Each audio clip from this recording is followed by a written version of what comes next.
Allora, sono particolarmente e favorevolmente impressionato dall'iniziativa di Libera, che mi sembra un'ottima cosa, soprattutto per i temi che tocca, quali l'etica, la scuola, la pubblica amministrazione e il problema dei migranti.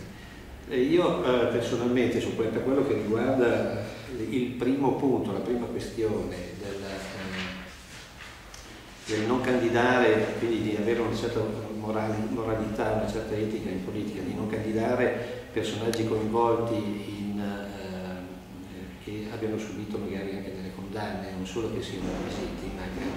abbiano subito addirittura delle condanne, sono particolarmente favorevoli. Anzi,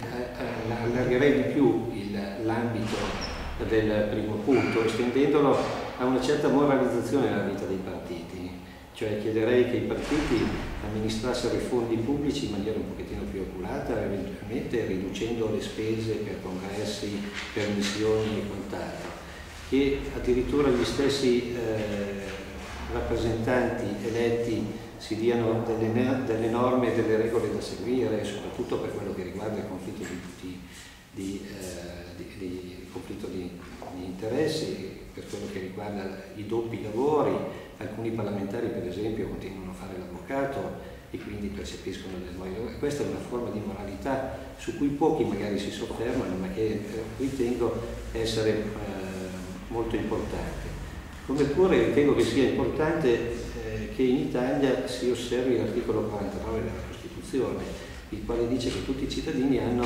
il diritto di incidere, di partecipare alla vita politica del proprio partito, di incidere quindi democraticamente sulla vita politica del proprio partito e eventualmente premiare con il finanziamento pubblico solo quei partiti che rispettano l'articolo 49 della Costituzione, cioè non ci devono essere più partiti dove ci sia un che pensi mi, che fa tutto lui, dove non c'è mai un congresso che si discuta di tesi o di programmi. E poi anche la moralizzazione dell'amministrazione pubblica non deve essere presa in considerazione. Ad esempio i sindaci hanno un potere i sindaci come pure le giunte regionali o il presidente del Consiglio stanno acquistando sempre di più un potere che sminuisce quello che è la pratica della democrazia. I consiglieri a qualsiasi livello sono sempre più sottovalutati, sottostimati per il loro lavoro. Anche la pratica degli appalti al massimo ribasso, noi sappiamo che è una delle cose che maggiormente favorisce la criminalità, con i subappalti e con gli inciuci. Secondo me la pratica dell'appalto al massimo ribasso deve essere sostituita da quello che viene chiamato l'offerta economica vantaggiosa, è inutile che stia a spiegare, però che vada di più alla qualità del servizio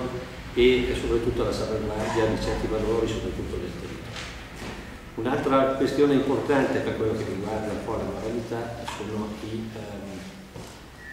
la questione dei rifiuti. È importante ridurre al massimo i rifiuti con la raccolta differenziata, perché sulla gestione dei rifiuti abbiamo visto, per esempio a Napoli, come ci sia uno sviluppo della criminalità organizzata spaventoso che mette le mani su questo tipo di attività. Quindi complessivamente il problema della moralità non riguarda solo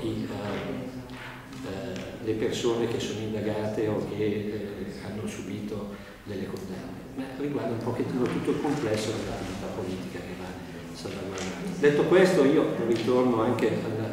all'iniziativa di Libera, di cui sono un fiero ammiratore, e faccio presente che come consigliere comunale abbiamo presentato ultimamente un ordine del giorno nel comune di Brigano Varese